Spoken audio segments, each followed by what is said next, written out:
Selamat sore, selamat malam, dan selamat pagi saudara-saudari yang terkasih dalam Kristus. Shalom semuanya, dan selamat Paskah. Selamat datang di acara bersama dengan PDK Maria Bunda Allah.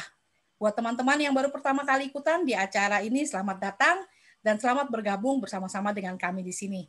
Senang sekali kita semua bisa bertemu kembali pada acara pada hari ini. Setelah selama beberapa minggu nggak ketemu. Dan seperti biasa, saya Riana Atmajaya yang akan menjadi moderator pada acara hari ini ditemani oleh suami saya, Andy. Tuhan tidak memanggil mereka yang sempurna, tetapi Tuhan memanggil mereka yang mau dibentuk. Dan hidup adalah proses pembentukan diri. Dibentuk berarti kita terus mau belajar untuk lebih mengerti apa yang Tuhan inginkan untuk kita lakukan dalam mengisi hidup ini. Dan bukan hanya sekedar mengikuti keinginan-keinginan semata, tapi kita mau mengikuti kehendak Tuhan. Iman timbul dari pendengaran dan tumbuh dari permasalahan. Itu kata-kata yang saya ambil dari Tante John Wahono. Dan saya setuju sekali kalau permasalahan dalam kehidupan kita itu adalah salah satu cara yang Tuhan pakai untuk membuat kita semakin dewasa. Dan pada hari ini kita kedatangan seorang tamu dari Indonesia yang sering datang ke Amerika, Bapak Benyamin Ratu. Selamat datang Pak Ben di acara bersama dengan PDK Maria Bunda Allah. Selamat datang Pak Ben. Thank you udah bersama-sama dengan kami. Halo. Terima kasih. Ya. Dan sebelum kita mulai acara kita pada hari ini, kita akan mulai dengan lagu pembukaan sebagai ucapan syukur kita atas cinta dan pengorbanan Tuhan buat kita semua. Dan kita akan mute semua line, jadi saya akan bernyanyi dari sini. Teman-teman boleh bernyanyi dari tempat masing-masing. Dan setelah itu kita akan buka dengan doa pembukaan, dan saya akan menceritakan sedikit tentang Pak Ben Ratu. Baik, mari kita bernyanyi bersama dari tempat masing-masing. Saya akan share screen lagunya.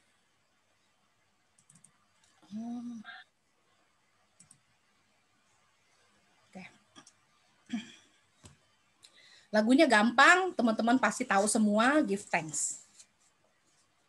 Saya akan bernyanyi bersama dengan partner saya hari ini.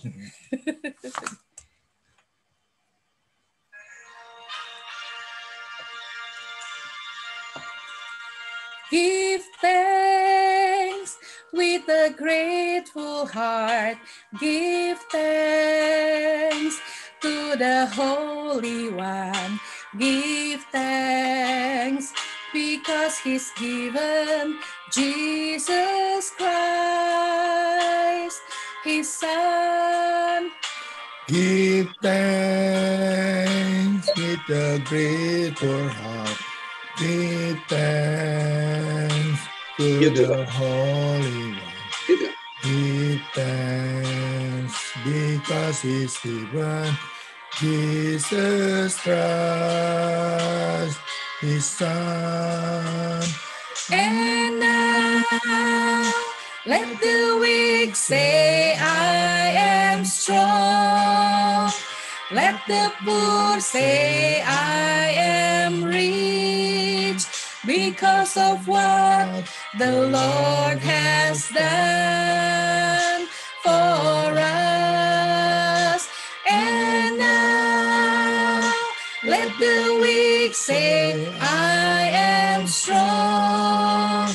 Let the poor say, I am rich, because of what the Lord has done for us. Give thanks with a grateful heart. Give thanks to the Holy One. Give thanks because He's given Jesus Christ, His Son. Give thanks with a grateful heart. Give thanks to the Holy One. Give thanks because He's given Jesus Christ, His Son. Let the weak say, I am strong. Let the poor say, I am rich, because of what the Lord has done for us. And now, let the weak say, I am strong. Let the poor say, I am rich, because of what the Lord has done for us. Give thanks, we give thanks to you. Give thanks, we give thanks.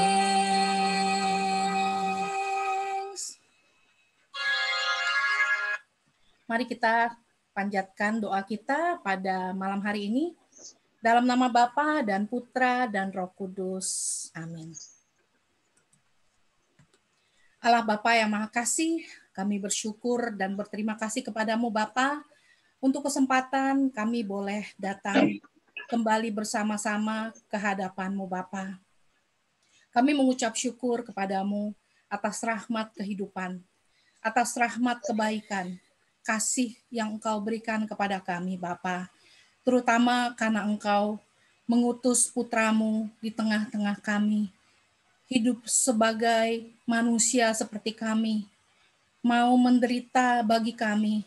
Engkau begitu mencintai kami sehabis-habisnya, sampai Engkau rela mati di salib untuk menebus dosa-dosa kami. Dan Engkau bangkit kembali, memberikan kepada kami harapan baru Bapa.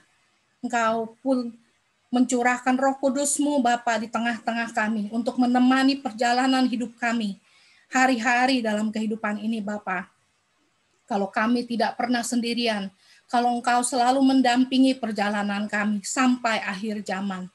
Bapa yang Maha Kasih, kami bersyukur kepadamu Bapa. Dan Bapa, pada hari ini kami berterima kasih kepadamu kalau kami boleh beracara kembali Bapa, bersama-sama dengan Pak Ben Ratu pada hari ini. Kami bersyukur dan berterima kasih kepadamu Bapa untuk penyertaan-Mu, untuk mengirimkan pewarta-Mu ini di tengah-tengah kami.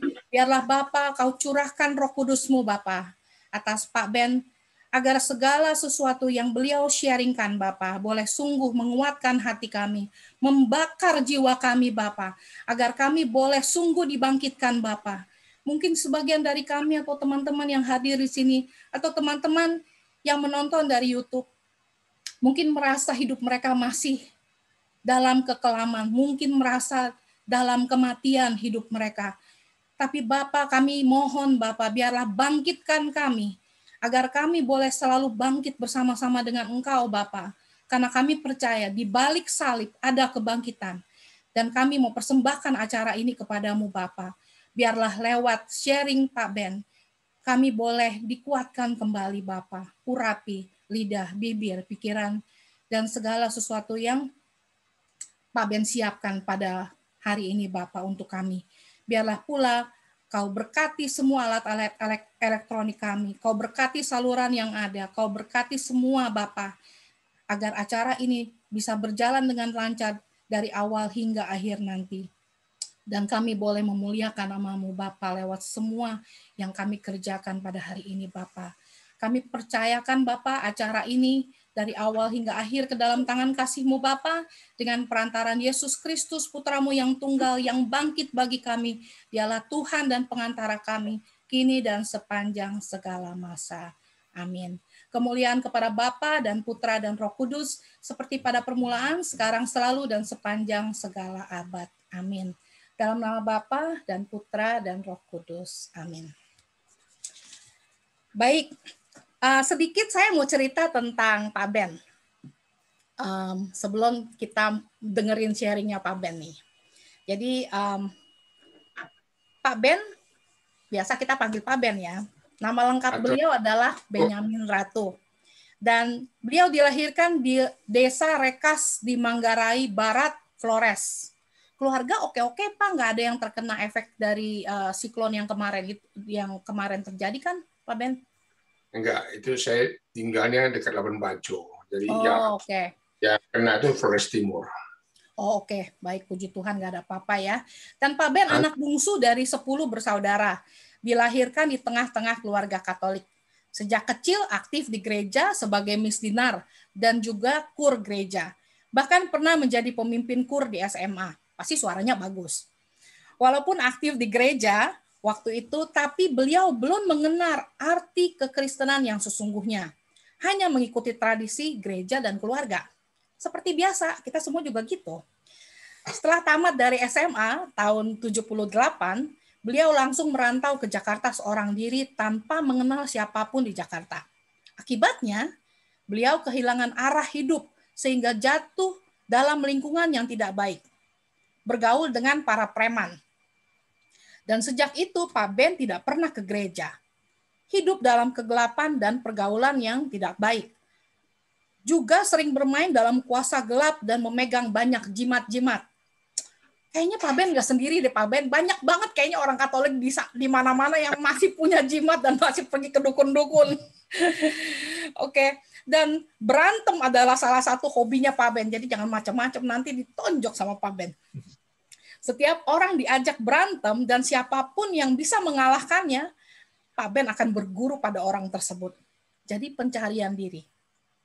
Suatu ketika tahun 84, beliau mempraktekkan ilmunya pada seorang pemuda berpostur tubuh yang lebih kecil.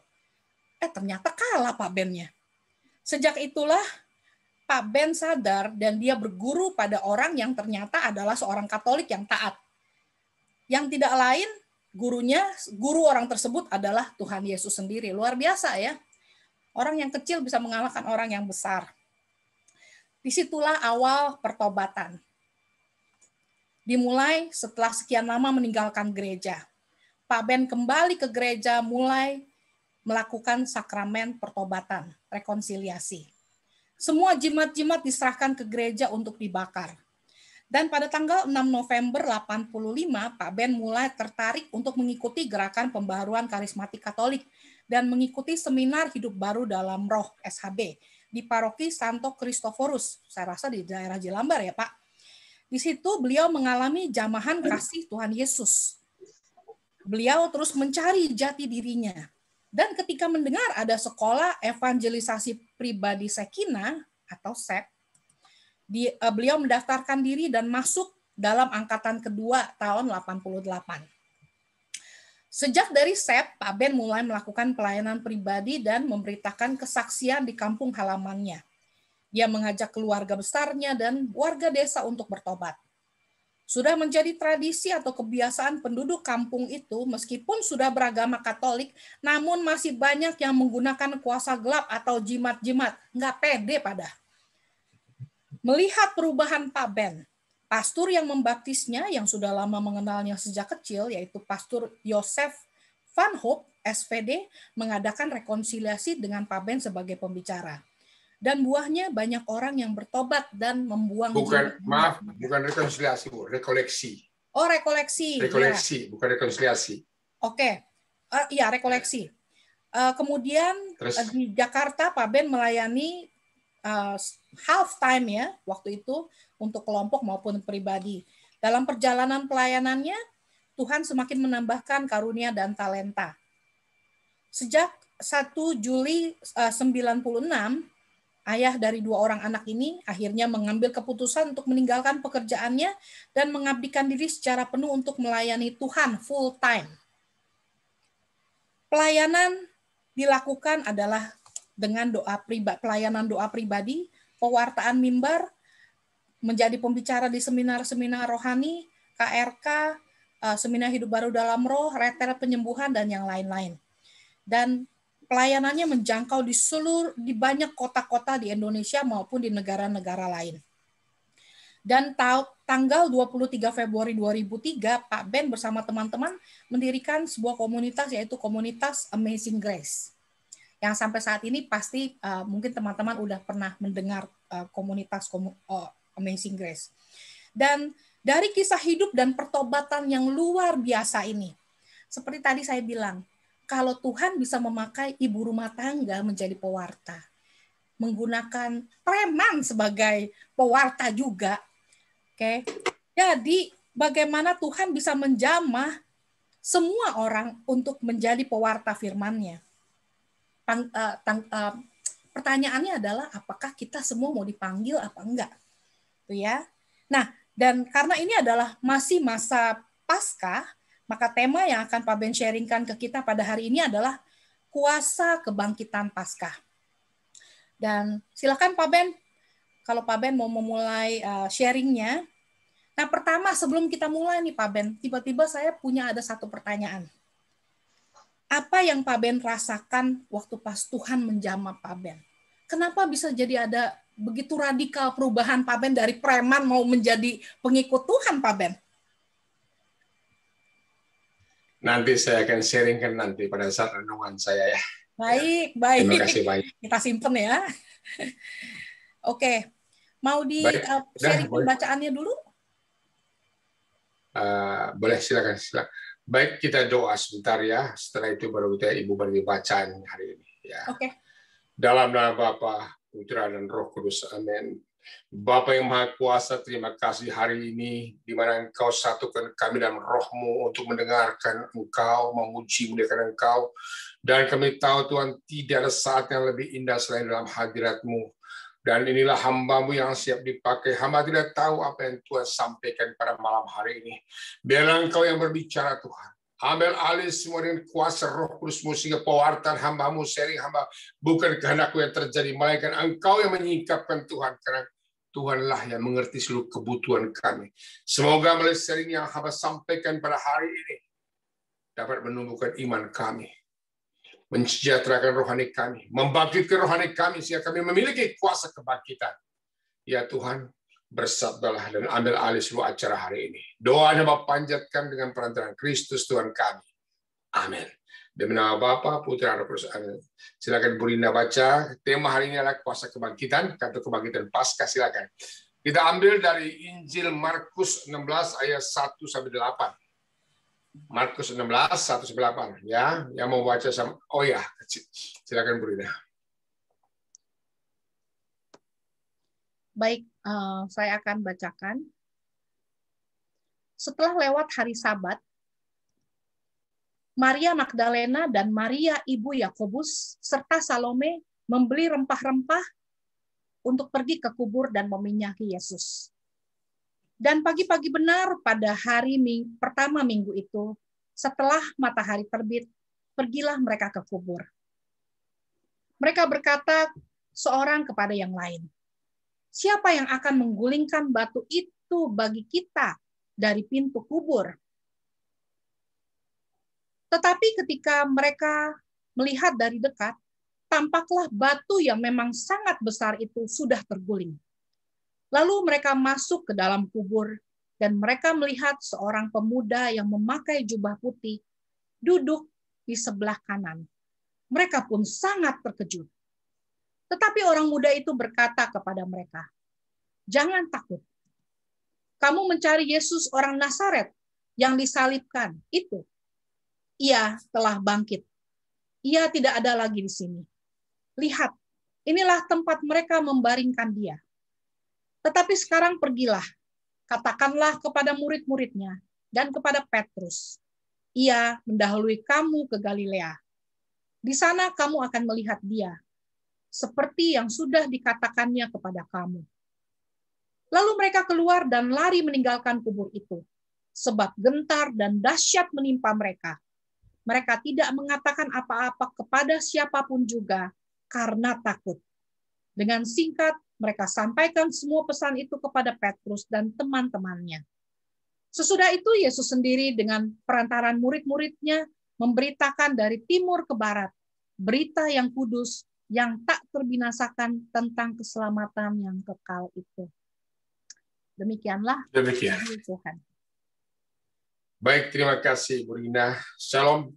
Pertama-tama saya kenalkan diri saya. Nama saya Benyamin, baptisnya Christophorus Ratu, dari Benyamin Ratu.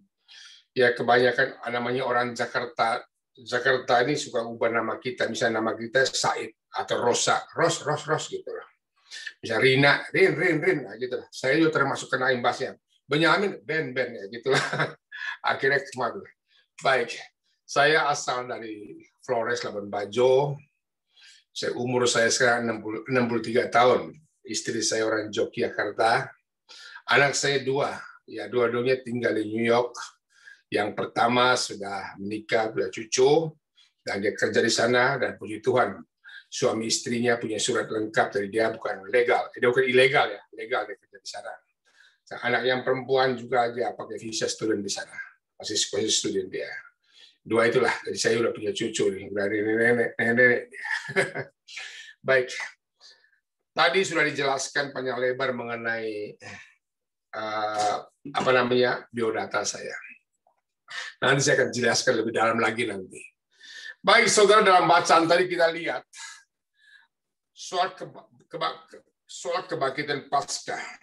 Dalam bacaan tadi kita lihat seorang perempuan yang pernah disembuhkan Yesus, Maria Magdalena, dan teman-teman dia. Dia berangkat pagi-pagi ke kubur Yesus. Dia pergi untuk tujuannya apa? Untuk merempah-rempahi. Sekali lagi dia berangkat ke sana hanya tradisi. Hanya karena rasa hormat pada orang yang meninggal. Hanya karena kebudayaan. Hanya karena kebiasaan, rutinitas. Sebagaimana kita menghormati saudara kita yang meninggal. Itu sebabnya dalam percakapan mereka soal kematian. Dan pergumulan mereka adalah satu. Siapakah yang menggulingkan batu itu bagi kita? Mereka tahu dengan tenaga perempuan gak mungkin mereka bisa mampu menggulingkannya. Karena batu itu besar sekali. Nah, saudara terkasih dalam Yesus Kristus, mereka berangkat ke sana bukan karena mereka percaya akan janji Tuhan. Percaya akan firman Tuhan, pada hari ketiga aku akan bangkit. No. Itu sebabnya saudara terkasih dalam pembicaraan mereka hanya soal kematian. Dan saat itu juga, karena batu itu besar, mereka mulai bergumul, mereka mulai bersungut-sungut, mengeluh dan mengeluh. Siapakah yang menggulingkan batu itu dari pintu kubur? Mereka meminta tolong murid lain. Murid lain sedang berkabung. Biasanya kalau orang sedang berkabung, susah diminta pertolongannya. Kenapa dia sedih? Bisa-bisa emosi dan ngambek lah, marah-marah lah. Itu tipe orang berkabung ya. Di sini nggak ada yang itu kan berkabung. Saya percaya orang Amerika orangnya orang sukacita. Puji Tuhan. Nah, saudara terkasih, masalah yang terbesar saat itu adalah batunya siapa yang menggulingkan. Sampai di sini dulu saya memasukkan dalam sharing saya. Ketika mereka masuk di situ, saudara terkasih, semakin dekat karena mereka berangkat ke sana karena mencintai. Hal yang pertama karena mereka mencintai Yesus. Apalagi Maria Magdalena pernah dilepaskan Tuhan, pernah ditolong Tuhan.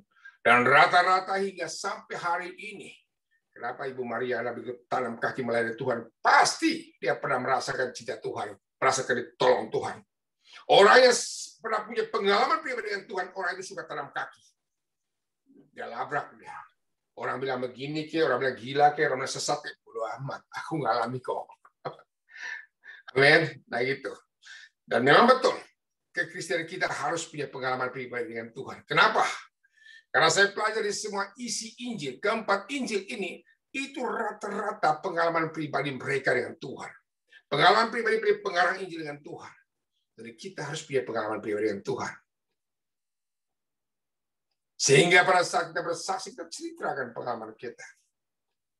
Nah, saudara kembali. Kalau Maria Magdalena itu berangkat ke sana itu hanya karena rutinitas. Hanya karena kebudayaan. Nah, seperti pengalaman saya kesaksian, pengalaman saya tadi kita lihat, Bapak Ibu dengar. Saya dari kecil dilahirkan keluarga Katolik.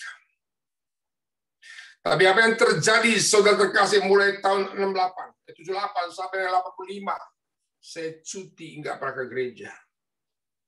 Saya tinggal di Jakarta menghalalkan segala macam cara. 10 perintah Allah lewat semua. 10 perintah Allah. Ibu-ibu ini orang kudus semua, saya ini orang jelek, jahat sekali. 5 perintah gereja lewat semua rusak total. Ini yang saya hadapkan.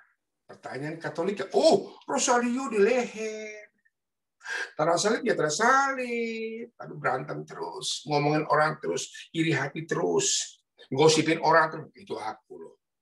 Anda tidak tentunya. Sebelin melulu, ngomongin orang melulu, ngejelek orang, iri hati lah, benci lah, luka batin. Ini aku. Saudara, ketika datang saya sama Ibu Riana, ketika saya disentuh, saya mengalami kekalahan dalam semua ilmu, saya ludes total. Ternyata ini orang ini sudah terkasih. Saya tanya, gurumu apa sih? Dia keluarkan Alkitab. Guru saya ini. Saya bilang, itu apa itu? Buku mantra ya? Dia unjuk saya. Ternyata buku Injil. Saya lihat. Dalam hati, coba lihat Pak, Injil kayak apa? Injilnya sama nggak di Flores punya? Atau jangan-jangan Injil beda di sini? Ternyata sama. Ternyata orang ini seketika orang karismatik yang rajin berdoa, yang rajin menyembah, rajin baca firman Tuhan. Dan saudara terkasih, di pembelajaran saya yang sangat mulia, ternyata orang yang rajin baca Alkitab, orang yang rajin berdoa, penyembah dari Tuhan, enggak mempan kena santet. Roh jahat takut pada dia. Dan saya alami. Ketika saya lepaskan semua tenaga dalam saya, ilmu saya itu hajar dia, malah saya yang jatuh. Itu awal dia angkat saya. Karena saya ngomong, kalau ada yang kalahkan saya akan berguru dengan dia. Tapi akhirnya dia bawa saya ke rumahnya. Saya pikir, wah, saya mau dibunuh nih. Sampai di rumahnya dia tanya, mana semua jimat kamu? Saya kasihlah. Setelah itu dia ajak saya, ayo kita ke gereja. Ngapain? Ikut. Ya, namanya orang kalah, nurut aja. Kamu agama apa? Katolik. Ayo pindah aku dosa kepada pastor. Masih pikir saya negatif. Jangan-jangan setelah ngaku dosa baru dia bunuh saya sehingga saya masuk surga kali ya. Tapi pikiran masih kotor. Ternyata saudara terkasih, itulah mulai dari situ dia perkenalkan Tuhan. Dan tidak lama kemudian ada retret awal. Ini tahun 85. Retret awal pertama itu jujur saya nggak ngalami apa-apa karena hati saya keras. Retret tahun itu juga ada retret awal lagi, nggak mempan sama sekali. Dan tahun 8, kemudian tahun depannya, retret awal lagi. Ya, kebetulan saya punya ketua kelompok itu seorang frater. Biasa orang Flores. Kalau padahal dia ngomong ketua kelompok saya itu orang awam lah. Dia ceritakan Tuhan begini. Saya bilang, bodoh amat lah, lu kan awam. Tapi saya hoki. Ketua kelompok saya seorang frater. Nah, ini penyakit orang Flores. Kalau lihat jubah putih, salah benar pun, Gimo. Terima kasih, mau. Lihat suster, terima kasih. Nah, pokoknya ini bermantap ini. Nah, ini romosentris yang saya miliki. Maunya romo. Maunya suster. Kalau awam, lu munafik lah. Itu konsep saya.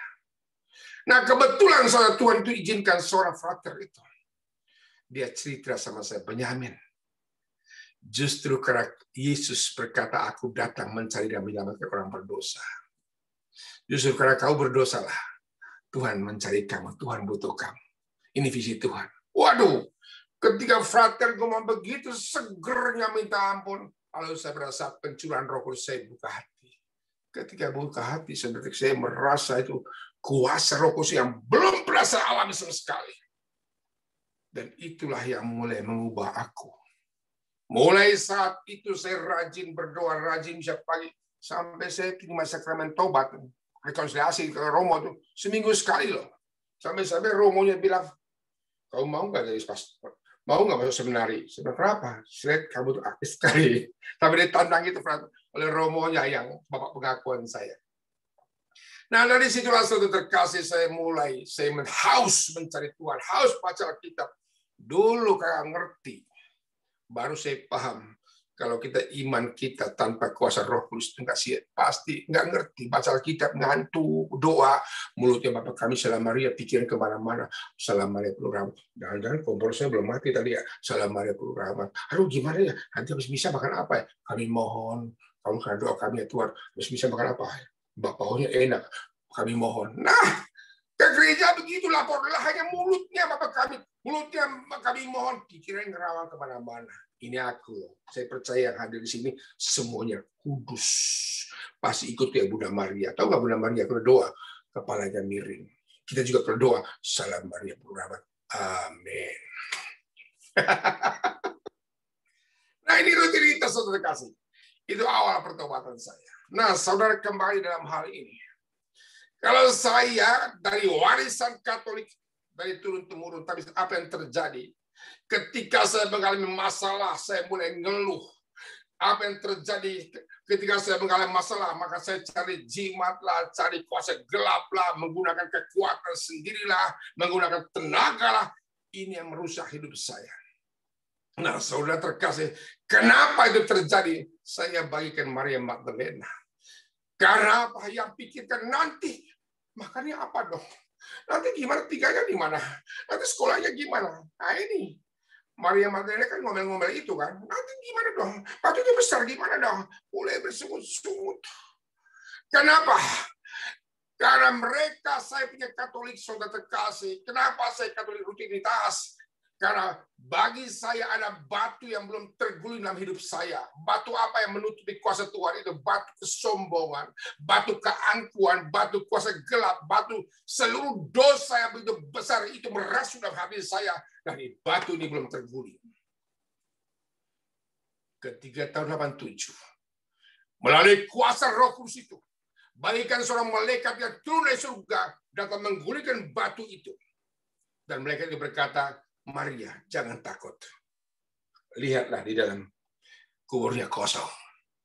Saudara, ternyata hidup kita orang Katolik kita membutuhkan suatu kuasa kebangkitan untuk menggulingkan persoalan kita, menggulingkan hak masalah kita yang keras ini. Kita butuh saudara kasih. Saudara mau nasihatkan orang tua saya, nasihatkan saya sampai mulut berbusa-busa. Saudara menasihatkan suami istri saudara sampai mulut berbusa-busa, enggak bakalan dia berubah. Hanya kuasa Roh Kudus yang sangat mengubah hati kita. Dan saya alami. Saya tidak pernah mimpi menjadi seorang penginjil atau pewarta. Impian saya datang dari kampung mau jadi tentara. Kalau sampai hari ini Tuhan saudara saya bagikan keledai menyerahkan hidup saya pada Tuhan. Karena saya merasa begitu Tuhan begitu baik sekali, pertolongannya luar biasa saudara terkasih. Maka sebagai ucapan syukur saya kepada Tuhan. Tuhan nggak butuh uang saya. Ucapan syukur saya kepada Tuhan tidak hanya mulut saja. Maka saya mau cari jiwa buat Tuhan. Karena saya doa puasa Tuhan, saya mau bersyukur bagi Engkau Tuhan. Kalau saya ngomong terima kasih Tuhan, give thanks itu mah gampang. Tapi Tuhan berkata iman terhadap perbuatan adalah mati. Kalau saya berdoa Tuhan, apa saya ngomong? Ya ibu-ibu ya, biasa ibu-ibu kalau ada teman yang baik, kalau kita mau mau ucapan syukur, suka kasih kado kan, atau kasih gift sesuatu, pasti tanya, dia sukanya apa ya? Tolong tanyain dong, dia suka makan apa ya? Tanyain dong, suka baju apa ya? Pasti gitu kan, dia tepat sasarannya. Saya pun demikian berdoa, Tuhan apa yang kau mau? Saya temukan jawabannya dalam Injil Lukas 15 ayat 7, yaitu jika satu orang berdosa yang bertobat, bersuka cita malaikat di surga. Oh, saudara kekasih. Rupanya hanya demi satu jiwa saja sampai Yesus tinggalkan kealahan di surga. Dia turun mengosongkan dirinya, lahir di kandang, mati di kayu salib. Hanya mencari jiwa yang untuk diselamatkan. Sehingga saya berpikir, Tuhan, aku mau ambil bagian dalam pekerjaan-Mu. Aku mau terlibat, Tuhan. Aku mau cari jiwa sebanyak-banyaknya. Saudara terkasih, maka saya pergi kemana-mana. Saya berangkat cari jiwa. Termasuk ke Amerika itu saya bukan cari uang. Cari uang di Indonesia, buang uang di Amerika. Saya cari jiwa di Amerika. Kemana pun saya cari jiwa untuk Tuhan. Itulah persembahan saya. Sebab nanti saya iman di Alkitab, nanti pada saat kita meninggal, Tuhan akan tanya, aku lapar, kau tidak kasih makan. Aku haus, kau kasih minum. Dia ngomong dengan kambing. Kambing, aku lapar, kau kasih makan. Aku haus, kasih minum. Aku tidak punya tumpangan. Kau tidak kasih rumah, pelit lo. Masuk neraka, saudara. Dia ngomong lagi dengan domba, aku haus, kamu kasih minum. Aku lapar, kasih makan.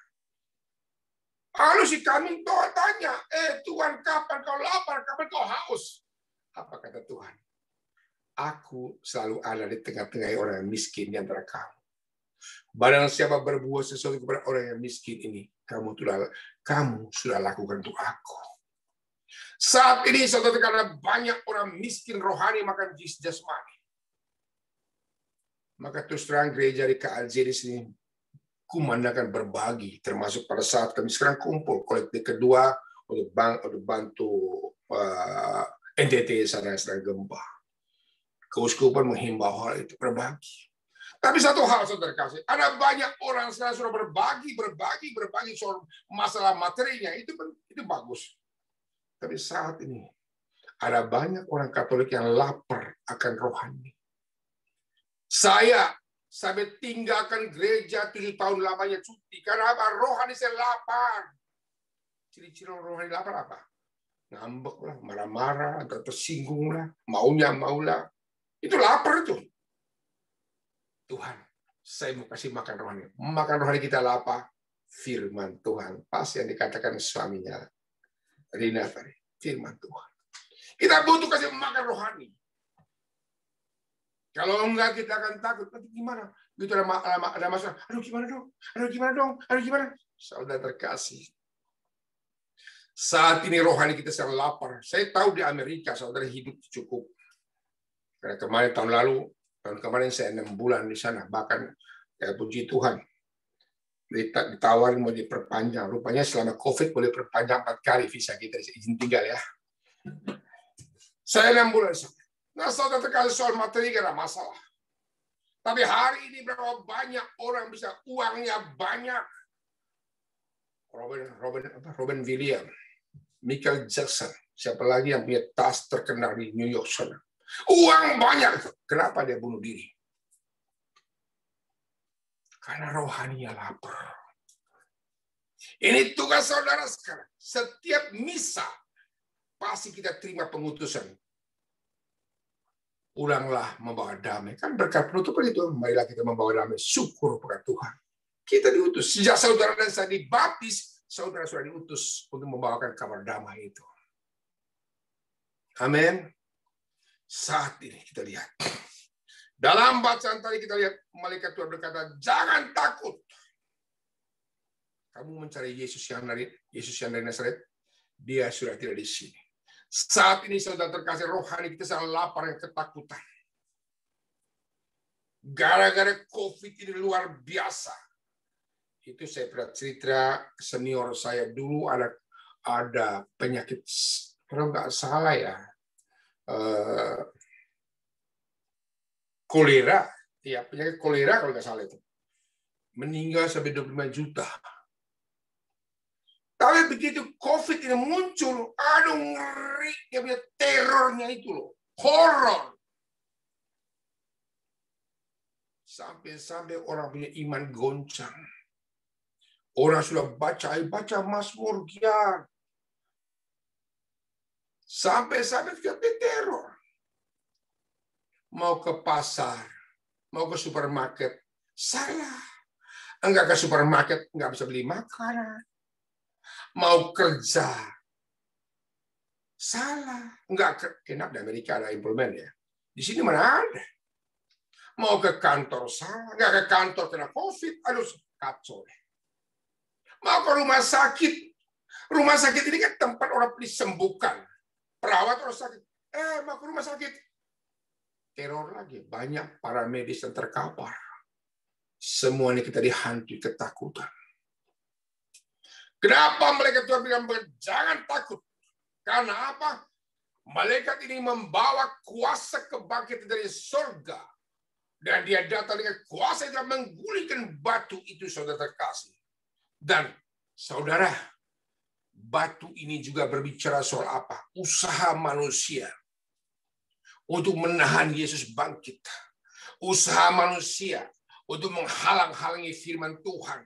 Jangan percaya itu. Khotbahnya omong kosong itu munafik. Ini batu-batu yang harus diguling. Apapun usaha manusia boleh mencegal, manusia boleh mencekal, manusia boleh berusaha menghambat-hambat penguatan Injil, saudara terkasih.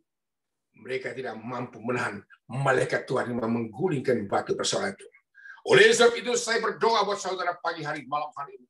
Milikilah, minta Roh Kudus supaya saudara memiliki kuasa kebangkitan. Karena Roh itulah yang mengubah hidup saya. Milikilah, saudara terkasih. Saat ini saya percaya kita sedang diteror.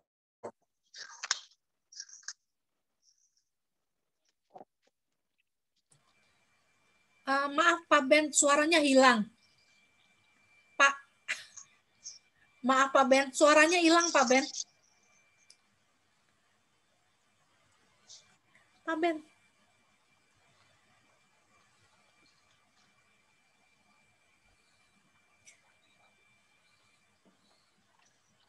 Suaranya hilang. Suaranya hilang Pak Ben.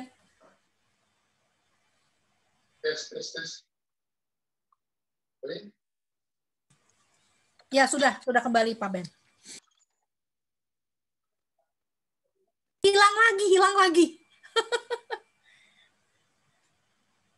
Hilang lagi suaranya.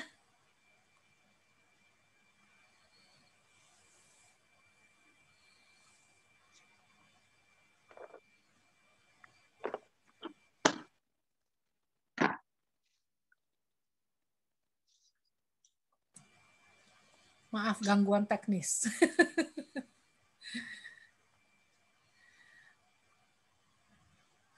Ya. Begitulah, dalam hidup juga banyak gangguan teknis. Oke. Udah selesai ya? Ya, baik. Sampai di mana, Ibu? Sampai di mana tadi ya? Tadi Pak Ben lagi cerita soal apa ya? Lupa saya sampai. Soal batu dalam kehidupan. Oke, soal COVID ini. Nah, saudara terkasih, saking orang takutnya sekarang kita lihat. Orang sarankan, ayo makan vitamin. Setuju saya. Supaya apa? Ada kekebalan tubuh kan? Olahraga di Indo lain lagi. Jemur. Jemur. Supaya jangan kena COVID. Kemudian, macam-macam lah. Nah, saudara, itu penting. Saya juga makan vitamin, orang kasih oleh dokter supaya daya tahan tubuh kita tinggi. Tapi satu hal saudara kasih, jangan hanya mencari daya tahan tubuh, kita juga harus punya stamina rohani saudara kasih. Kenapa kita sering ngambek? Kenapa kita sering stres? Kenapa kita sering mulai ngomel-ngomel? Karena mohon maaf, mungkin stamina rohani kita kurang. Dan makanan rohani itu adalah firman Tuhan. Saat ini bersyukurlah melalui COVID ini. Kalau dulu saya berangkat keluar kota, orang kirim saya tiket, keluar negeri kirim saya tiket, mahal-mahal, bayar hotel lagi. Untuk sampai mendengarkan firman seperti ini. Tapi hari ini kita lihat, saudara nggak usah buang-buang duit. Hamba Tuhan datang di rumah saudara lewat Zoom. Amin. Firman Tuhan sedang menjemput bola pada saudara. Jangan lewat kesempatan ini. Ini sekarang saudara, rohani saudara sedang kesimbangan. Supaya saudara memiliki stamina. Kita penting. Sebab kalau rohani kita kurang stamina, saudara kasih, kita mulai ngomel lah, putus asa lah, ngambek lah, ngomongin orang dah. Saudara, tapi sebaliknya kalau rohani kita penuh dengan firman Tuhan, mulut kita penuh pujian, dan ucapkan syukur dan ceritakan kemuliaan Tuhan. Bukan ngomongin orang, bukan suka bergosip, bukan suka kepo. Kau kepo nggak? Dia tuh orang gitu tuh. Orang tuh punya tas. Temannya punya tas bagus. Hermes. Jangan jadi korupsi tuh. Di sini nggak ada ya. Di sini nggak ada. Di sono Flores banyak begitu. Amin. Halo. Bukan videonya biar saya lihat senyumnya Bapak Ibu deh. Amin. Nah ini ya fotonya doang. Saya punya teman saya ini TV gede loh, saya bisa lihat muka saudara. Nggak usah pakai masker, Bu, di rumah Ibu. Pakai mobil, pakai masker rupanya. Nah ini saudara kasih, kembali dalam hal ini, ya, bagi orang percaya, batu sudah terguling. Dan Yesus bangkit. Bagi yang tidak percaya, batunya belum terguling. Saya tantang saudara sekarang. Pertama, saudara ingat pertanyaan tadi? Tuhan minta pertanggung jawab. Dia ngomongin kambing. Aku lapar, gak kasih makan. Aku tidak punya tumpangan, gak kasih tempat. Aku haus, tidak kasih makan. Ayo masuk neraka, son. Dia ngomong dengan domba. Selama ini saya lapar, kamu kasih makan. Aku gak punya tumpangan, kamu kasih. Masuk surga, son. Coba ngomong kiri kananmu. Kamu domba atau kambing? Ayo ngomong. Kamu domba atau kambing? Amin. Dan yang berikut, saudara terkasih. Bagi orang percaya, batu belum terguling. Itu sebabnya kita lihat. Dalam doanya ngeluh-ngeluh terus. Jarang dia mensyukuri kebaikan Tuhan. Saya mau tanya saudara. Doa apakah yang paling agung bagi kita orang Katolik? Ada yang bisa jawab? Silakan. Bu Rina, doa yang paling agung. Hah? Bapak kami. Salah, Bu. Saya salah. doa. Saya kan tanya doa paling agung ya, doa syukur agung lah, Bu. Di misa itu intinya ucapan syukur. Syukur agung pertama, kedua, pada saat kita ucapan syukur agung, maka mujizat terjadi. Roti biasa menjadi tubuh Kristus, anggur biasa menjadi darah Yesus. Mujizat terjadi. Perhatikan di misa, hanya doa umat doang, yang doa permohonannya, yang semuanya pujian pengagung kepada Tuhan. Tapi celakanya apa? Karena batu belum terguling, badan di gereja. Bila perlu main HP lagi gereja, aduh hai. Main HP di gereja. Habis komuni, dia gosip orang lagi. Aduh kasihan, ini batu belum terguling. Sebaliknya kalau batu sudah terguling, dia manfaatkan Tuhan. Aku mau bersekutu dengan engkau. Aku mau intim dengan engkau. Dan tidak hanya misa. Dia rindu saudara terkasih setiap hari. Saya butuh makanan rohani. Dia rindu mau bersekutu dengan Tuhan dengan doa pribadi. Saya tahu saudara di sana sibuk. Saya bilang anak saya sesibuk-sibuk. Jangan lupa perjumpaan dengan Tuhan. Kalau memang Tuhan sambil di mobil kah kau bisa rosario boleh. Di bus kah atau di rumah kah. Dan jangan lupa, apalagi zaman sekarang ini kita bisa install firman Tuhan di HP. Kita bisa baca sambil kita naik bus, naik subway, naik apa. Bisa baca supaya stamina rohani ditambah. Amin. Jangan kasih waktu sisa buat Tuhan. Karena jujur loh selama ini kalau kita minta sama Tuhan, mau nggak minta yang sisa? Tuhan bilang, oh kamu kasih sisa ada. Enggak, pasti kita minta yang terbaik kan? Minta yang terbaik kan? Tapi coba mau ketemu Tuhan, kasih waktu sisa. Tahu waktu sisa nggak? Pulang kerja. Saya nggak tahu pulang kerja jam 12 malam, mulai duduk doa.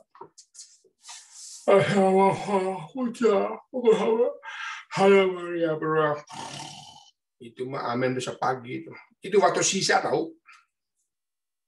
Kalau mau berdoa itu saya tidak tentukan jam, cari waktu terlihat seger. Masa sih sesibuk-sibuknya Amerika tidak ada waktu mau berdoa. Tahu nggak doa? Berjumpa dengan Tuhan kok. Tahu nggak doa? Charger akhir rohani saudara. Firman Tuhan charger sehingga kita memiliki stamina. Setuju? Nah, saudara terkasih, mungkin saudara berkata, aduh Pak Ben, oh ikut Tuhan enak. Enggak enak. Bukan enggak enak. Tuhan tidak pernah menjanjikan awan tanpa badai. Tuhan tidak pernah menjanjikan lautan tanpa bergelombang. Tapi yang Tuhan janjikan, aku menyertai engkau. Hadapi masalahmu, jangan takut. Aku akan menuntun engkau dan engkau akan keluar sebagai pemenang. Karena Tuhan telah berjanji. Apa yang Tuhan janjikan, ia tidak berdusta, ia tidak beringkar janji. Amin. Sebagai ayat yang terakhir, kalau Ibu Rina baca 1 Korintus 11, 1 Korintus 10, ayat 13. 1 Korintus 10 ya. Ayat 13. Sebentar, saya ambil minum dulu ya. Mohon maaf ya.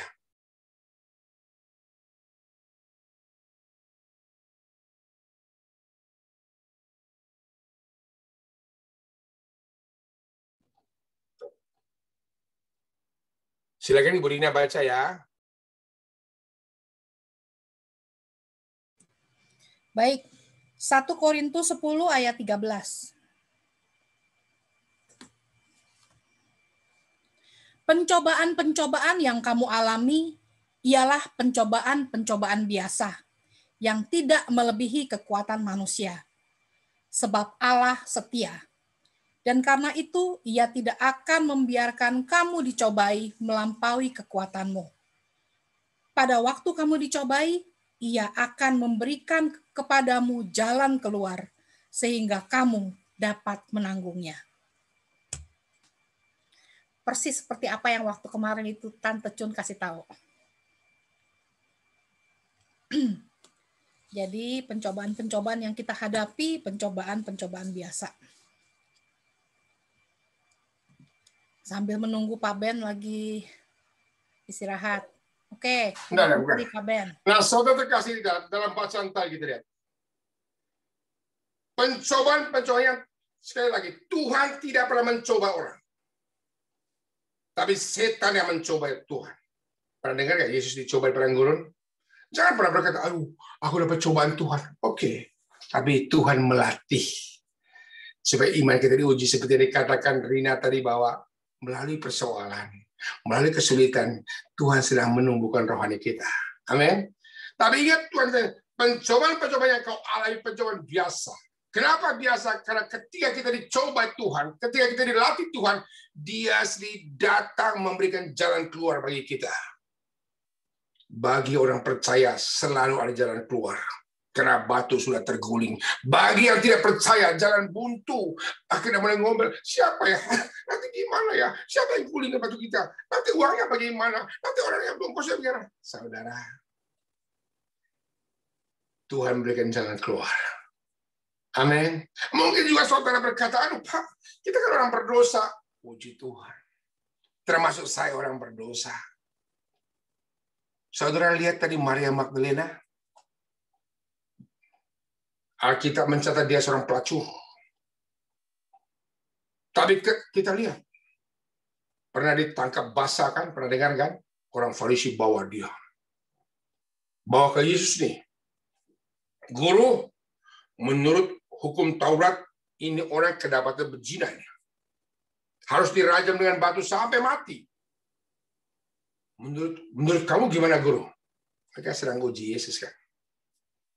Lalu Yesus tunduk, tulis ke tanah. Siapa yang belum pernah berbuat dosa, silakan lempar duluan.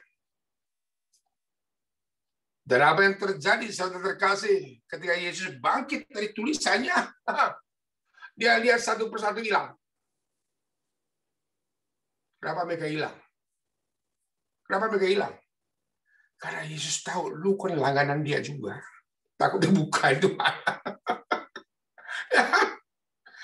Tapi konsep saya bukan itu. Ada kalimat yang indah di situ. Apa kata Tuhan? Anakku, di manakah mereka? Mereka tidak menghukum engkau. Dan aku pun tidak menghukum engkau. Aduh, indah luar biasa, tepuk tangan yang meriah buat kita. Tuhan tidak menghukum kita. Amin. Iblis yang menghukum kita. Aku tidak hukum engkau. Sesuai visinya, aku datang mencari menyelamatkan orang berdosa. Ayat Maria Magdalena yang menghidupkan iman saya, menguatkan saya. Ternyata, saudara terkasih, siapapun kita, apapun bentuk dosa kita, Tuhan menerima kita apa adanya. Dan bukti kebangkitan. Justru Yesus menampakkan diri pertama kali kepada Maria Magdalena, pendosa mantan. Katakan dirimu, aku berharga di mata Tuhan. Katakan dirimu, aku berharga di mata Tuhan. Yang penting kau bangkit. Jangan sampai kita tertidur dengan dosa kita. Jangan sampai kita, besok nanti dosa lagi. Udah apa-apa, harus bangkit. Saudara, minta kuasa Roh Kudus untuk membangkitkan. Untuk mengubah hati kita. Tanpa Roh Kudus tidak bisa. Lihat Muriara tuh. Mulutnya berdoa demikian. Saya yakin itu karena kuasa Roh Kudus. Termasuk saya. Dikatakan saya mantan preman. Saudara terkasih. Saya lihat Rasul Paulus. Dia bantai bunuh orang. Dia dipakai Tuhan. Saya juga mengalami. Saya udah rusak. Apakah saya mulai tahun itulah 88 itu saya bersaksi kemana-mana. Saya sharingkan kemana-mana. Ternyata ketika saya sharingkan kejahatan saya, bejat saya, tidak satu pun yang nyinyir saya. Bahkan mereka memuliakan Tuhan. Glory Tuhan. Ternyata engkau tak menerima kami. Itulah yang membuat tidak ada satu pun nyinyir saya. Bersaksilah teman-teman. Amin. Engkau sudah banyak sekali menerima berkat Tuhan. Kalau kau sadar sekarang bahwa saya pernah diberkati Tuhan, pegang itu kuat-kuat. Ini satu tanda bukti bahwa Tuhan mencintai saya. Kalau engkau yakin bahwa saya sering diberkati, doa saya sering dikabulkan Tuhan, engkau berutang di hadapan Tuhan. Balas utang, balas kebaikan Tuhan apa? Layani dia. Layani dia. Cari jiwa buat dia. Aktif di gereja. Berbuat sesuatu untuk Tuhan. Dan terakhir, kita kembali lagi. Ya, saya bacakan. Kembali lagi, saudara terkasih, dalam Markus tadi, soal kebangkitan.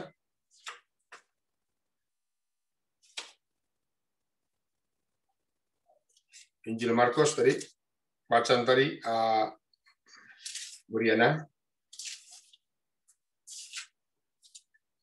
Sebentar saya tampilkan kembali ya. Tidak usah. Udah nyampe. Ayah, saya bacakan. Lihatlah tempat mereka membaringkan dia. Ya, pertama, dia tidak ada di sini. Lihat, inilah tempat membaringkan dia. Tetapi sekarang pergilah. Katakanlah kepada murid-muridnya dan kepada Petrus, ia mendahului kamu ke sana. Kita lihat di sini, saudara terkasih, kita lihat. Maria Magdalena menjadi saksi kebangkitan, pergi katanya. Sampaikan berita gembira ini. Sampaikan berita kabar kesukaan ini bahwa Yesus sudah bangkit. Paulus berkata, sia-sialah iman kita kalau Yesus tidak bangkit. Dan kedua, sampaikan kesaksian kebangkitan ini, katakan pada murid lain. Bagi saudara yang sudah pernah merasakan kebaikan Tuhan, beritakan kesaksian. Yuk. Daripada kita ngomongin orang. Dan kemudian, dan yang luar biasa lagi, sampai kepada Petrus. Waduh, saya mau tanya, murid Yesus banyak nggak? Banyak. Tapi kenapa hanya Yesus punya nama disebut-sebut? Alasannya, mungkin Petrus merasa luka batin. Karena dia pernah menyangkal Yesus 3 kali. Saya bukan murid Tuhan lah, karena saya pernah sumpah. Dia bukan menyangkal lah. Pertama dia sumpah, kedua dia mengutuk Yesus. Saya kenal dia, kutuk loh, gue kenal dia. Saudara, sumpah dan penyangkalan Petrus itu rupanya tidak mampu menahan kuasa kebangkitan, di mana janji Tuhan, Petrus, di atas engkau kudirikan batu karang, engkaulah paus yang pertama. Penyangkalan Petrus, dosa Petrus tidak menghalangi kuasa kebangkitan. Bahwa dia diangkat oleh Tuhan menjadi paus yang pertama. Tuhan sebut namanya. Amin. Sering kita kalau ngampuni orang beda. Misalnya Riana, maafin saya. Jawabnya apa? Oke, saya maafin. Lain kali jangan macam-macam ya. Coba Tuhan gitu. Ancam. Tapi Tuhan dia suruh kita ngampun berapa kali? 70 kali 7 kali. Nah kalau Tuhan disuruh kita 77 kali, berarti dia lebih dari itu. Dia maha pengampun, maha belas kasih. Itulah kasih Allah yang luar biasa. Kasih dari surga memenuhi tempat ini. Itu. Kasih yang luar biasa. Sejauh timur dari barat engkau membuang dosaku. Bagian kita hanya bertobat. Maria Magdalena seorang pelacur. Tahu Nabi Daud nggak? Dia pernah selingkuh. Dan selingkuhnya kurang ajar. Dia naksir istri. Dia ngintip orang lagi mandi. Ternyata istri prajuritnya. Caranya dia mau selingkuh sama istrinya bagaimana? Dia suruh suami pergi perang bagian depan. Tujuannya kalau suaminya mati dia kawin. Ternyata nggak mati. Dia mulai rasa tertuduh. Tapi satu hal dia mulai mohon ampun. Dia rekonsiliasi, dia mohon minta ampun dengan Tuhan. berkat pengampunan Tuhan. Dan terbukti juru selamat masih datang dari keturunan Daud. Pencobaan yang kau alami tidak melebihi kekuatan kita. Good news. Amin. Good news. Oleh sebab itu, saudara terkasih, hari ini mari kita berikan hati kita untuk Tuhan. Berikan hati kita untuk Tuhan. Saya senang beberapa orang di LA sana. Dia mau beri tumpangan. Dia siapkan rumah. Ada satu orang, beberapa orang di LA di sana. Dia bikin kamar. Ini kamar ini buat hamba Tuhan. Saya beri tumpangan. Saya nggak bisa khotbah Pak Ben. Tapi itu saya support pelayanan. Ini luar biasa, beri tumpangan dia. Itu dia. Melayani dengan cara segala macam cara. Jangan pernah hitungan di hadapan Tuhan. Jangan hitungan. Dan apapun yang saudara buat untuk Tuhan, Tuhan tidak berutang untuk engkau. Ayatnya di mana? Tolong Ibu Rina baca 1 Korintus 15 ayat 58.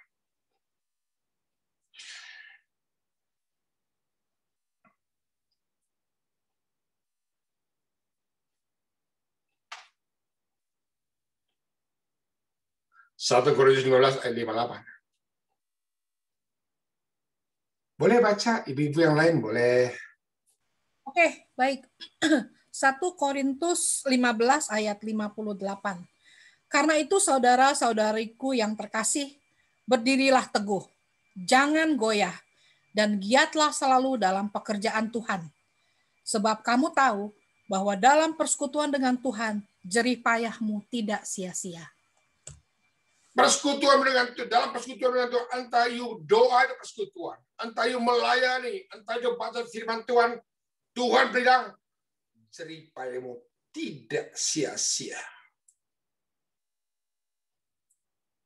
Saudara mohon maaf. Sebagian terakhir, masih mau dengar nggak? Halo. Ketika saya ambil keputusan, saya pewarta di Katolik. Resmi di Keuskupan, aku terdaftar resmi KJ. Dan saya kalau pelayanan antar keuskupan, saya harus bawa surat pengutusan bahwa saya Katolik yang diutus gereja. Tapi syaratnya untuk dapat surat itu harus ada undangan. Maka tiap hari Ibu Riana bikin undangan. Saya kasih ke KJ balas saya kasih Ibu Riana. Tapi yang saya angkat di sini bagaimana? Ketika sudah waktu saya mulai pewartaan, kesaksian kemana-mana, sharing kemana-mana, saudara, makin banyak orang minta pagi, siang, sore, pagi, siang, sore. Tapi saya kan kerja. Akhirnya saya melayani hanya part-time, sore hari aja. Lalu saya mulai berdoa, Tuhan saya mau full-time. 3 tahun saya novena. Lalu ketika saya mau mengundurkan diri, tahun 94, mulai ngundur diri. Bos saya tolak. Dia bilang, apa? Benyamin, emang lu mau jadi pendeta? Kalau pendeta ada perpuluhan. Katolik siapa yang kasih kamu? Siapa yang support kamu? Siapa kasih gaji kamu? Orang Katoliknya tahu nggak? Romosentris. Maunya Romo. Lu awam, mantan preman, siapa yang peduli sama lo? Udah jangan gila deh. Saya diam. Lalu apa yang terjadi? Saya mulai lagi, saudara terkasih. Saya bikin lagi surat pengunduran diri yang kedua sama Johan. Ditolak. Nanti anakmu sekolah di mana? Makan apa gitu loh. Mau jadi preman kayak lo? Jangan deh. Udah lahir Tuhan di mana aja bisa. Tapi saudara, dorongan itu tetap kuat. Lalu satu ketika saya pagi-pagi duduk di teras rumah saya lihat semut lewat. Saya lihat burung-burung terbang. Dan seolah-olah Tuhan berbicara, anakku benar-benar lihat semut itu. Aku tidak mati buat semut. Aku tidak mati buat burung. Tapi itu pun saya piara. Apalagi kau yang bekerja dalam ladangku, aku akan piara kau. Saudara, anak masih kecil. Masih SD. Dan akhirnya saya bikin surat pengunduran diri. Dan saat itu, maaf ya, gaji saya 2,5 juta. Kalau nggak salah, $1.500 rakusnya. Saya tinggalin 2,5 juta. Dapat 3.000, ya sekitar $2.000 lebih lah. Saya tinggalin. Di bos saya bilang, emang kalau kamu pelayaran dikasih persembahan juga, stipendium dikasih. Berapa? Saya bilang 10.000. Hah? 10.000? Lu khotbah sebulan 20 kali paling 200.000. Lu buang 2,5 juta, lu gila lu, pakai otak lu. Aku digituin lo. Tapi otak saya beda. Otak dia 5 tambah 2, 7. Otak saya lain, otak iman. 5 tambah 2, 5.000. 5 roti, 2 ikan. Dan ketika saya lepaskan saudara terkasih, saya tinggal. Saya mulai, waduh, undang keluar kota, ke Papua, terbang kemana-mana, dan kemana-mana, dan kemana-mana. Dan sampai hari ini, puji Tuhan, sampai hari ini, Tuhan cukupkan kebutuhan saya. Dan anak-anaknya, walaupun hanya khusus kecil-kecilan, pernahlah di Amerika itu. Saya nggak sombong, banyak orang. Jangan sampai saudara, oh, Yang Ratu ngapain ke sini mau jual firman. Mohon maaf ya. Enggak. Saya udah belasan kali ke Amerika. Hanya sekali doang saya naik ekonomi. Sekali doang. Puji Tuhan, Tuhan kasih berkat. Ada Tuhan berkat, Benyamin, kau capek terbang lama, udah. Kamu naik ini deh, saya beli tiket bisnis kelas. Itulah cara Tuhan. PP terus. Belasan kali naik bisnis. Apa yang tidak pernah saya pikirkan Tuhan sediakan bagi saya. Saya September pergi lagi nanti. Tiket bisnis sudah ada, Tuhan sudah sediakan. Ini cara Tuhan. Saudara kerja sama orang tiap hari dapat berapa gaji tiap bulan atau tiap minggu. Aku punya bos kaya di atas. Saya nggak pernah minta. Bagian saya Tuhan kumpul jiwa bagian banyak. Saya nggak pernah minta Tuhan. Aku mau berangkat deh. Kamu capek Tuhan. Suami dikasih sama Tuhan tiket suami istri. Ini bukan saya sombong ya, saya nggak sombong. Ini berkat Tuhan. Tuhan tahu umur saya sekarang capek. Saya pernah naik ekonomi, aduh capek ya minta ampun. Saya naik sampai saya sekarang punya kartu sekarang mau platinum itu Qatar Airways. Tiba-tiba saya beli ekonomi. Karena saya punya mulai gold itu di belakang penuh. Hey, Mister Ratu, come here. You upgrade to business class. Puji Tuhan. Ada cara Tuhan. Itulah cara Tuhan. Puji Tuhan. Ya, sampai sini ini hanya kesaksian aja. Siapa yang mau bertanya, bolehlah buka. Atau bertanya atau doa. Masih ada waktu nggak? Kalau nggak, tutup sudah ya. Terima kasih. Terima kasih Pak Ben untuk sharingnya. Dan luar biasa memang kalau Tuhan itu bekerja ya. Tuhan bekerja nggak pernah tanggung-tanggung. Dan Tuhan memanggil kita semua.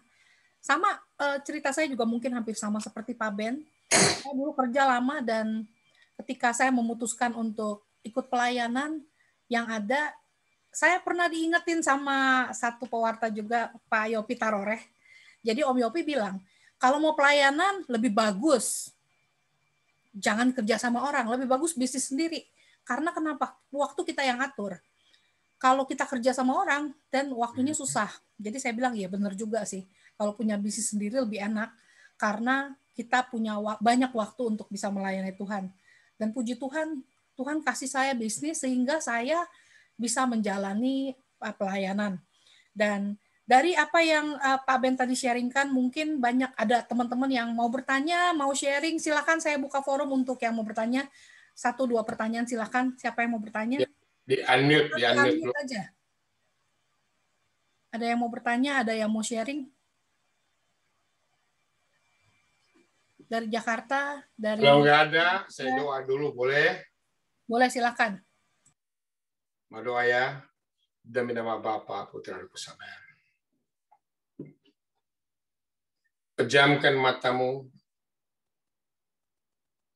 Bayangkan Yesus di depan engkau sekarang, dia hanya 1 meter.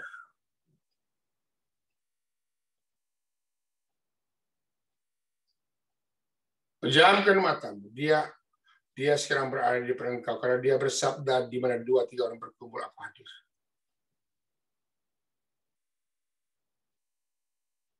Bapa yang Maha Kuasa, hamba telah berhenti berbicara, menseringkan firman, memberikan kesaksian. Engkau Roh Kudus yang melanjutkan karyamu. Kiranya apa yang hamba sampaikan, hamba ceritakan hari ini. Engkau Roh Kudus yang mengukuhkan, bangkitkan rohani kami, bangkitkan iman kami. Biar anak batu-batu menghambat kuasa firman Tuhan terguling dengan sendiri dengan kuasa kebangkitan. Tuhan, hamba berdoa buat anak-anak-mu yang mungkin dalam masalah pekerjaan, masalah keluarga, masalah anak-anak, masalah ekonomi. Tuhan Yesus, Engkau Allah yang tidak pernah kenal depresi, kenal resesi. Engkau Allah yang kaya raya, Tuhan. Engkau yang memiliki langit dan bumi ini. Oleh sebab itu aku mohon belas kasih kemurahan-Mu Tuhan. Berkati semua yang hadir pada saat pagi hari ini. Urapi semua mereka Tuhan, agar mereka yang hadir pada hari ini Tuhan tolong. Berkati keuangan mereka. Rumah tangganya Tuhan. Kesehatannya Tuhan. Dan rohani kami. Biar stamina rohani kami tinggi. Mungkin juga teman-teman yang hadir join pada hari ini sedang sakit, Tuhan sembuhkanlah mereka, jamah mereka. Mungkin ada yang sakit juga saat COVID, tolong Tuhan ya keluarga kami pulihkan mereka, sembuhkanlah mereka. Terima kasih Tuhan. Doa yang hamba panjatkan dengan perantaraan Kristus, Tuhan dan Juru Selamat kami. Amin. Demi nama Bapa, Putra, dan Roh Kudus. Amin. Silakan ada yang mau tanya? Kayaknya nggak ada yang tanya karena saya punya, tadi kan saya sharing kan. Ya. Mau bertanya nggak? Kalau pengajar pasti ada yang tanya. Tapi kalau ini kan kesaksian pribadi ya, saya punya pengalaman. Tapi boleh-boleh aja, silakan. Ayo. Ya. Mau tanya nggak? Jadi Bapak Ibu, ini gaya kita orang, ini gaya kita khotbah kita orang awam. Sebab kalau kita bicara soal firman, gue udah tahu sejak kecil. Yang umat butuh sekarang adalah bagaimana firman itu kita aplikasikan ke kehidupan sehari-hari. Ini yang saya belajar dan ini yang saya sajikan. Sehingga saudara nggak ngantuk kan? Nggak bosan kan? Karena yang saya bicara ya sekitar gitu aja. Ini membuktikan firman Tuhan itu sampai hari ini tetap berlaku. Kalau Tuhan berkata 2000 tahun lalu jangan takut, sampai hari ini juga berlaku. Jangan takut, karena Dia menyertai saudara. Amin. Bagian kita sekarang apa? Perbaiki relasi dengan Dia. Jangan pernah mundur. Ya. Oke, baik. Ini salah satu mantan preman juga yang mau sharing. Siapa? Mantan suami, mantan pacar. Mantan pacar. Mantan pacar. Mantan preman. Enggak. Apa namanya? Oh iya, sebelumnya sampai jumpa ya. Saya tanggal 8 September tiba di New York. Saya kembali lagi awal Desember. Ya, kita ketemu. Kalau mau zoom-zooman di sana juga boleh nanti. Ya. Oke, kita akan mulai dengan Andy sharing. Nanti habis itu Bu Dede mau sharing, mau tanya? Silakan. Ya. Saya sedikit sharing aja, nggak banyak. Setelah waktu itu ikut acara sama Ibu Chun, ya saya dipanggil untuk membiasakan baca Alkitab. Doanya mungkin buat saya nggak jadi masalah, tapi bacanya yang saya nggak suka baca gitu ya. Tapi setelah biasanya kalau pagi saya bangun lebih pagi sengaja untuk berdoa, ya. Terus habis berdoa terus saya mulai baca 1-2 kata untuk Alkitab gitu ya. Baca Alkitab buat saya sesuatu yang berbeda gitu loh. Karena seperti Tuhan bicara kepada saya. Jadi saya jadi dapat penerangan setiap harinya gitu loh. Jadi kalau lebih aware atau gimana? Lebih dapat penerangan gitu ya. Ya. Jadi saya bersyukur saya bisa begitu. Ya, thank you untuk sharingnya. Silakan Bu Dede yang mau cerita atau mau bertanya. Di unmute Bu Dede.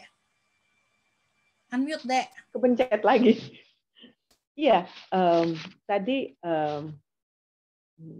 Pak Ben cerita tentang batu, ya. Kadang batu itu sudah berguling, ya kan? Batu itu sudah berguling karena Yesus sudah bangkit. Tapi kadang-kadang kita sendiri itu, kita tahu kita sudah diampuni. Tapi kadang-kadang kita suka pikir, aduh, nih kayaknya masih begini aja sih, gitu. Kayaknya ketemu orangnya lagi, gitu lagi, gitu. Dan puji Tuhan, Tuhan itu ajaib ya. Tuhan kasih Riana untuk masalah saya. Tiap hari itu ada mana yang dikirim tiap hari. Itu sangat membantu. Kadang-kadang kayak Pak Ben bilang, kalau di sini semua orang sibuk. Kadang-kadang biar nggak sibuk, kayaknya disibuk-sibukin. Ini belum, itu belum. Setiap kan dilihat, itu belum dikerjain, ini belum dikerjain. Jadi Riana itu kirimin video, bukan video, rekaman podcast. Iya, dulu sebelum Riana saya suka dengerin yang di podcastnya yang dari macam-macam deh, kayak Joel Osteen segala macam. Nah, Riana bahasa Indonesia mantep rasanya. Ya, itu yang ayat yang terakhir yang 1 Korintus 15 tadi. Dan semuanya persekutuanmu. Iya, itu tidak sia-sia. Ya, itu prosesnya pelan-pelan itu udah gimana ya? Ada yang bilang waktu menyembuhkan. Tapi waktu sendiri itu tanpa tanpa persekutuan setiap hari itu enggak healing. Tapi dikasihin obat itu healing. Dan puji Tuhan, Tuhan itu baik sekali. Itu tiap hari firman itu menyembuhkan sedikit lama-lama. It's good. Terima kasih Pak Ben. Lord. Amin. Itu yang saya rasakan juga. Puji Tuhan. Oke. Mungkin Pak Ben mau menanggapi. Ya, betul Bu. Seperti yang namanya Tuhan punya firman itu harus terlaksana. Ya, soal kebangkitan Yesus itu membuktikan bahwa hari ketiga dia bangkit. Artinya apa? Firman Tuhan harus terlaksana. Tempo-tempo Tuhan kirim orang menyebelkan di samping kita supaya firman Tuhan dilaksanakan mengampuni. Kita mengatakan mengampuni, lu lagi. Nah, itu belum sampai 77 kali, Bu. Sampai benar-benar melupakan. Mengampuni satu koin, sebelahnya melupakan, sebelahnya mengampuni. Kalau nggak ada, nanti Tuhan kirim lagi yang luka baru lagi nanti. Karena jujur, yang menyakitkan hati kita bukan orang jauh, Bu. Dia lagi, dia bukannya sebelah amat. Begitu diajak PD, nanti datang ya, ada kor lingkungannya. Semua tanya, si Inci itu suka datang nggak? Iya, kalau dia datang. Gue kayak damit, gue di rumah aja. Nah, itu borok luka itu.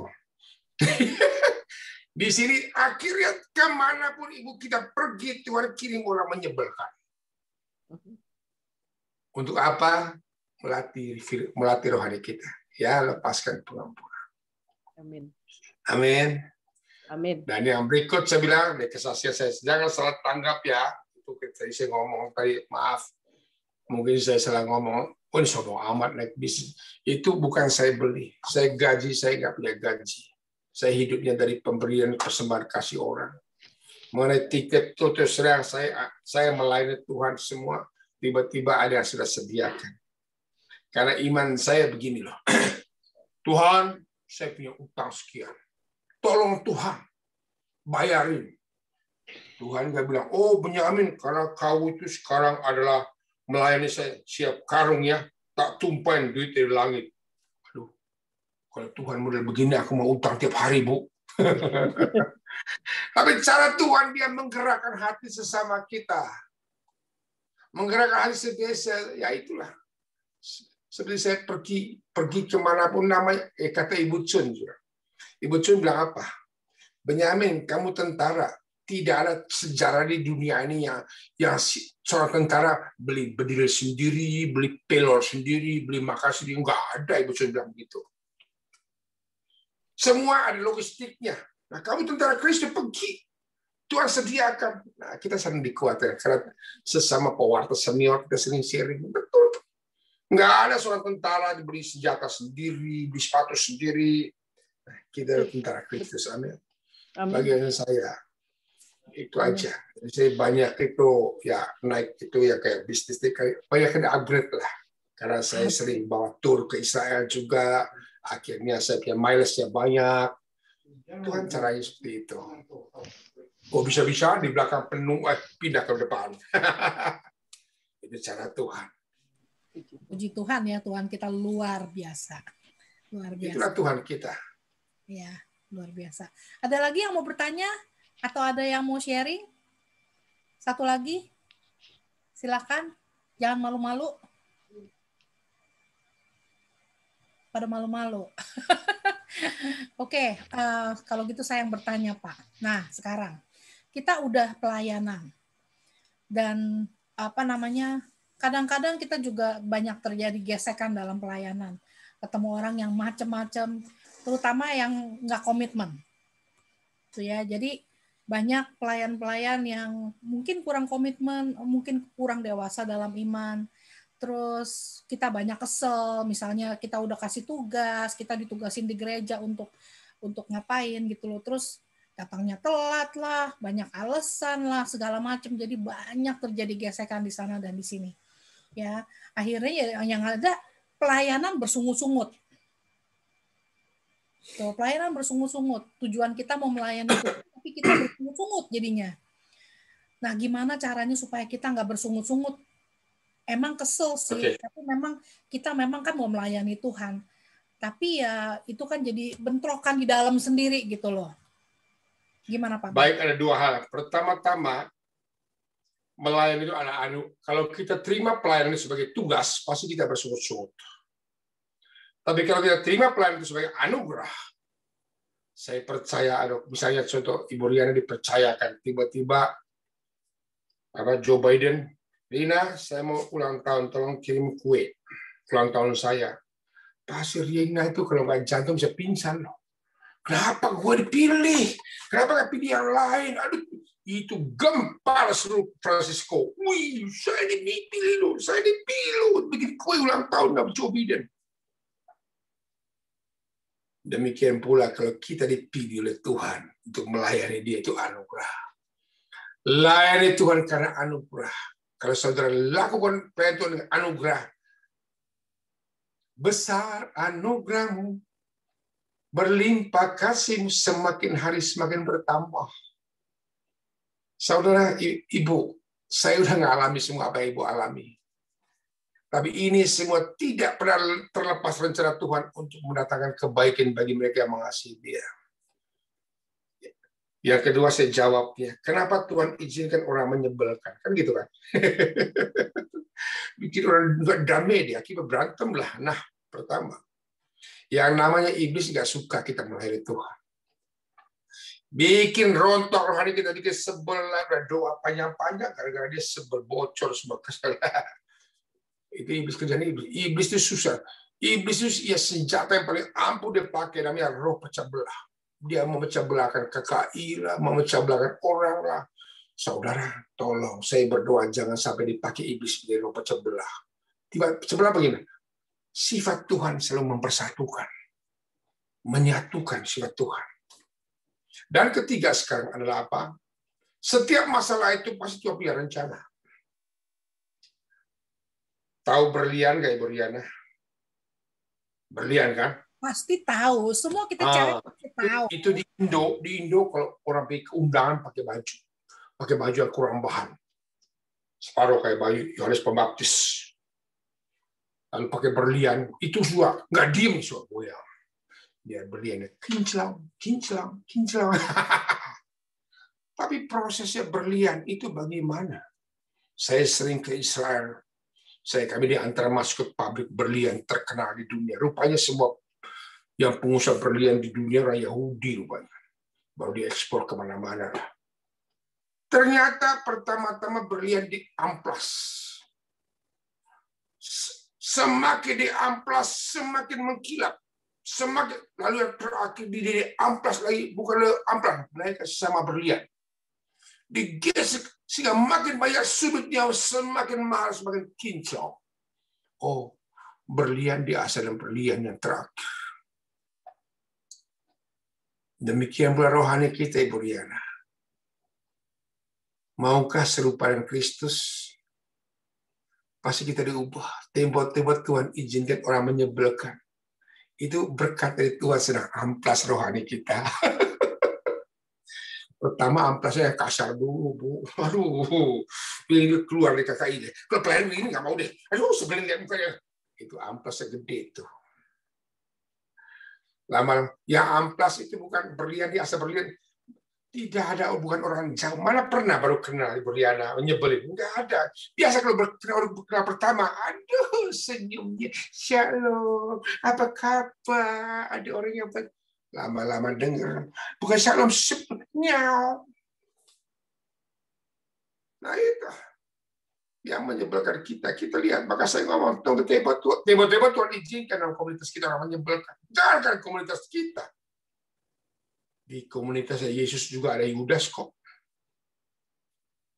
Oke, akan datang saya bicara soal Yudas nih. Ya, kalau ada waktu. Baik, saya bicara soal Yudas. Iman Yudas. Benar, baik, terima kasih. Memang betul. Yudas, saya bocorin ya. Nah. Yudas itu sangat mencintai Tuhan loh, benar nggak? Tapi Yudas itu sangat mencintai uang. Ada nggak orang Katolik begitu? Ada nggak orang Katolik begitu? Banyak, Pak Ben. Yudas, nanti deh sebahas. Ya, ada lagi pertanyaan sekarang. Baik, ada lagi. Gara-gara cari uang, lupa ke gereja, gara-gara cari uang, lupa pelayanan. Ini ada roh Yudas. Baik, kalau gitu kita akan, sebelum kita akhiri, dan terima kasih terima kasih Pak Ben untuk sharingnya. Terima kasih, puji Tuhan. Kita sungguh bersyukur kalau kita banyak dibekali dengan hal-hal baik, tips-tips yang menguatkan dalam perjalanan iman kita. Bersyukur juga Ibu Riana, gara-gara corona ini kita jadi dekat loh. Betul, puji Tuhan. Halo? Puji Tuhan. Ya, putus, berkat Tuhan luar biasa. Baik, saya akan membuka kesempatan untuk teman-teman yang ingin memberikan persembahan kasih untuk Pak Ben dan karya-karya beliau. Saya akan sharing sebentar. Tunggu sebentar.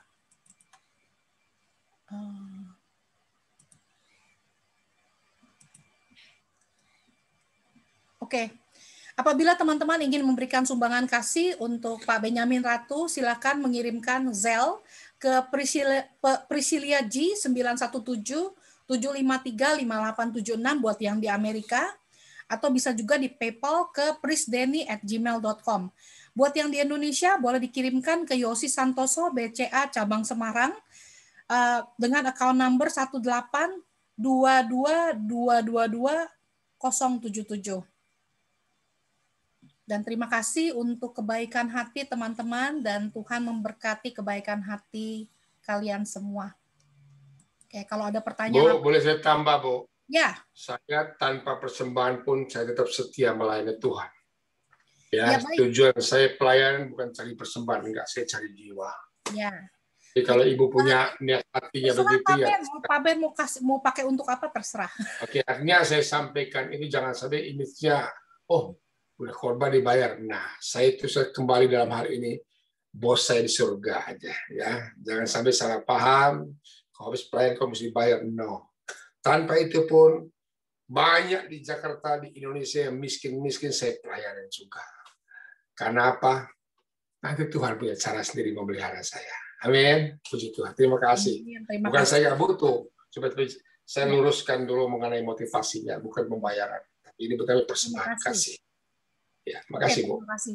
Dan terima kasih juga untuk teman-teman yang sudah menonton video-video kita yang kita upload di channel YouTube PDK Maria Bunda Allah. Saat ini kita sudah punya subscriber lebih dari 4.200 orang. Dan bagi yang belum melihat video-video kita, bisa dicari di PDK Maria Bunda Allah. Please subscribe dan like video-video kita. Banyak pembicara-pembicara bagus yang kita undang di acara-acara kita selama setahun ini. Dan sebelum kita akhiri acara kita pada malam hari ini, mari kita buka video-videonya, kita akan berfoto bersama dan dilanjutkan dengan doa penutup yang akan dibawakan oleh Pak Ben. Dan please save the date. Acara selanjutnya adalah hari Jumat malam tanggal 23 April atau Sabtu pagi tanggal 24 April waktu Indonesia bersama dengan Romo FX Suherman dengan tema yang menarik, Yesus Sang Gembala yang Baik. Jadi please save the date untuk 2 minggu yang akan datang. Mari kita buka videonya, kita akan berfoto bersama. Dibuka videonya biar kelihatan tampangnya yang cantik-cantik, yang baru bangun, yang sudah siap mau bobo. Ready? Silahkan dilihat, dibuka foto-fotonya ya, kita akan foto bersama. Ready? 1, 2. Itu yang namanya Clara nggak kelihatan. 1, 2, 3. Oh, itu dia. Hold on. One more. Yeah, there you go. 1, 2, smile. Oh, tunggu. Claranya moving around. Bentar ya. Sekali lagi. 1, 2, 3. Mesti ditangkap. Second page. 1, 2, and smile. Oke, thank you. Ya, terima kasih. Thank you. Teman-teman. Dan terima kasih Pak Ben untuk waktunya bersama-sama dengan kita sharing yang luar biasa, yang amat sangat menguatkan dan lucu. Bu Nani, Terima kasih, Pak Ben. Hai Bu Nani, salam. Saya lihat ada Santarini. Background Santarini. Ini saya kenal satu orang, Ibu Nani dari LA. Halo. Ya. Ya. Salam ke Bapak Thomas. Mana yang lain nggak gabung ya? Ada Ibu Julia. Halo Bu Julia. Thank you Bu Riana. Julia ada? Ya, thank you. Bu Julia. Thank you. Bu Julia ada Halo. di Yosiko. yang ada. Thank you semua ya. Thank you Ibu Pak Julia Thank you Ben. semua. Ya, Ya, tangan. Ibu Ya, Julia. thank you. Tuhan berkati. Selalu datang. Thank you. Kita akan doa penutup dulu. Jangan Belum. Ayo doa. Mari kita akan berdoa bersama-sama. Dalam nama Bapa, Putra, Roh Kudus, amin. Bapa yang Maha Kuasa, terima kasih anugerah-Mu, terima kasih kesempatan kami boleh menikmati sharing dan firman-Mu, Tuhan, terima kasih. Bapa, sebentar lagi kami akan kembali ke aktivitas kami masing-masing, kami mau istirahat. Tuhan, berkati kesehatan kami, berkati keuangan kami, berkati rumah tangga kami, berkati semua pekerjaan kami, dan berkati seluruh kehidupan kami. Biarlah segala pujian, hormat hanya kembali kami kembali kepada Engkau. Kemuliaan kepada Bapa, Putra, dan Roh Kudus, seperti pada bulan, sekarang Selalu sepanjang dalam nama segala. Bapa, Amin. Putra, dan Roh Kudus. Amin. Amin. Terima Amin. kasih. Thank you. Terima kasih Pak Ben. Terima kasih Riana. Thank you. Thank you Andi. Salam. Sampai ketemu lagi 2 minggu yang akan datang ya. Yap. Oke, thank you semuanya. Bye. Oke, God bless. Bye Riana. Bye. Thank you, Nan. Ibu Hai, Nani Pak. sehat, Ibu Nani sehat. Ya. Bu Nani, Sehat. Pak Thomas sehat. Puji Tuhan. Ya, salam ya. Iya. Ya. Ibu Sampai Julia ketemu juga. lagi. Kapan-kapan ke sini Pak Ben? Saya September ke sono. Kalau sudah boleh terima tamu, saya ke sono. Oke. Oke, ditunggu. Tapi kami udah vaksin 2 kali. Vaksin, Udah, ya. kedua. Karena di sini prioritas saya lansia ya. Karena saya punya umur kan udah 63 tahun, jadi udah terima duluan. Salam buat Bu Ning ya. Iya, puji Tuhan. Kalau Israel itu udah. Terima kalau nggak kasih salah, Bu Nani. Makasih Bu Nani. Itu istri saya itu. Bening. Oh, Bu Ning. Bukan dong videonya, Mam. Mereka Baru belum bangun. Belum Bangun dong Pak Ben. Bangun. pagi soalnya. Ya, ini dia. Ah, Halo, Bu Ibu. Julia. Bu Julia apa kabar? Ibu Julia, San semuanya. Francisco, Ibu Nani. Ibu Grace Scranton nggak join ya, Ibu Grace? Ibu Grace Ada. tadi ada, cuman lagi menghilang. Lagi menghilang dari peredaran. Anaknya hilang itu. Oke ya, pamit dulu ya. Oke, semua sampai ketemu ya. God bless ya. Shalom, Ibu Riana. Shalom. Bye. Bye.